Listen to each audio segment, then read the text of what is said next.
안녕하십니까, 박사입니다. 정치학 이론 중에 The Madman Theory, 광인 이론이라는 게 있습니다.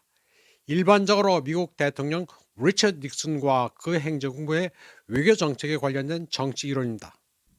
닉슨은 적대적인 공산국가에게 자신이 비성적이고 변덕스럽다고 생각하도록 만들면 감히 미국에 대들지 못할 것이라는 생각을 가졌습니다.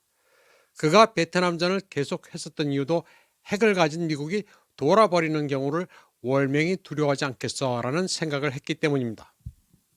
The Madman Theory는 믿기 어려운 위협을 믿을 만하게 보인다는 것입니다.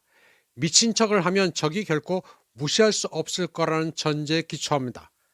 1514년 니콜로 마키아벨리도 때로 미친놈처럼 보이는 것은 매우 현명하다고 주장했습니다. 미래학자 허만 칸더 1962년 저서 Thinking About the Unthinkable에서 좀 미친놈처럼 보이는 것이 적대자를 물러서게 하는 효과적인 방법이 될 수 있다고 했습니다. 리처드 닉슨이 The Madman Theory를 적대적인 공산국가에 적용했다면 도널드 트럼프는 국가가 아닌 시장에 적용하고 있습니다.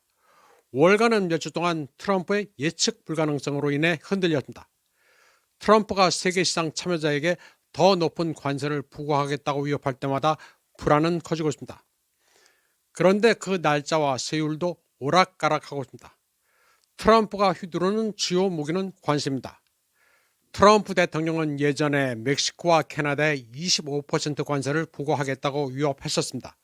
그리고 2월 4일에 발효될 예정이었지만 바로 전날 한 달을 연기했습니다. 그리고는 2월 26일 내각회의에서 또다시 조치는 한 달 안에 시행될 것이라고 말했습니다. 경제 폭탄은 지연됐지만 시간은 흐르고 있으며 피해를 입을 수 있는 모든 사람에게 심리적 압박을 가하고 있습니다. 트럼프는 더 이상 아무것도 할 필요가 없습니다. 그저 상대방들이 햄릿과 같은 질문, 즉 to be or not to be에 대한 답을 지켜보기만 하면 됩니다. 미 상무부장 하워드 루트닉은 미국으로의 이주민 이동에 대한 국경 통제 진전이 있을 경우 제재를 다시 연기할 수 있다고 제안했습니다. 결국 멕시코와 캐나다에 보복 관세를 부과할지는 시간이 가봐야 합니다. 그런데 이런 예측 불가능한 게임은 시장이 단기 계획을 세울 기회조차 박탈합니다. 트럼프가 자신이 미쳤다는 걸 증명하고 캐나다와 멕시코산 수입품에 관세를 부과한다면 하룻밤 사이에 두 나라의 경제는 폭발해 수많은 회사에 엄청난 피해를 입히고 대량 해고와 사회적 혼란을 초래할 수 있습니다. 이웃 나라와 주요 무역국을 상대로 경제전쟁을 벌이겠다는 끊임없는 위협만 있으면 좋을 텐데 트럼프는 거의 매주 경제적 시한폭탄을 터뜨리겠다고 위협합니다. 그 결과 전 세계 자동차, 의약품, 반도체가 위협을 받았습니다. 트럼프의 이런 방식은 전 세계 신용을 잃을 뿐입니다. 그리고 나서 그는 EU를 구체적으로 위협했습니다. 그런데 트럼프는 이들 국가에 모두 25%의 관세를 부과하겠다고 약속했는데 그게 트럼프의 럭키 넘버인 듯합니다. 투자자들은 이 모든 위협이 허세일 뿐이며 실제로 실행돼도 쓸모가 없다고 여깁니다. 하지만 문제는 반드시 그렇지만도 않습니다. 중국에 대해 공언한 10% 관세는 실제로 부과됐고 이는 자연스럽게 중국으로부터 반발을 불러일으켰습니다. 제 견해로는 미국은 중국과의 무역 전쟁에서 절대 이길 수가 없습니다. 미국이 다른 나라 산업 체인을 반강제로 미국에 끌어들이는 것과는 달리 중국은 자체 기술 이노베이션과 기업가 정신을 장려해 국력을 키우고 있기 때문입니다. 그러나 트럼프 대통령은 자신의 관세가 미국에 좋다고 확신하는 듯합니다. 그는 수십 년 동안 관세가 번영과 부를 가져올 것이라고 주장해왔으며 관세를 도입하면 국내 세금을 줄일 수 있다고 굳게 믿고 있습니다.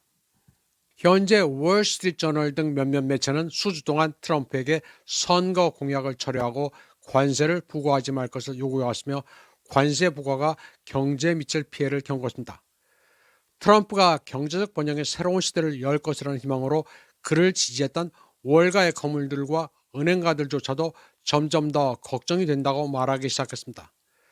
트럼프는 2017년부터 2020년까지 경제가 얼마나 좋았는지 미국인들에게 상기시키며 백악관에서 두 번째 임기를 시작했습니다.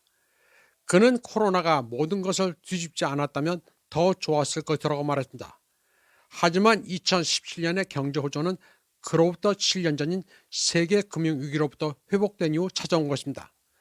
당시 트럼프의 주변에는 노라고 말할 수 있는 합리적인 사람이 있었지만 지금은 상황이 좀 다릅니다. 경제가 더 불확실하고 인플레이션이 다가오고 있는 가운데 트럼프는 좀 고집이 심해졌고 믿는 대로 밀어붙인다는 각오입니다.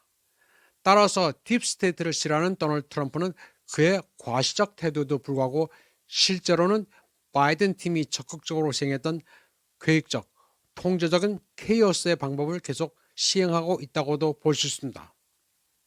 이번 방송은 여기까지 하겠습니다. 시청해주신 여러분 감사합니다.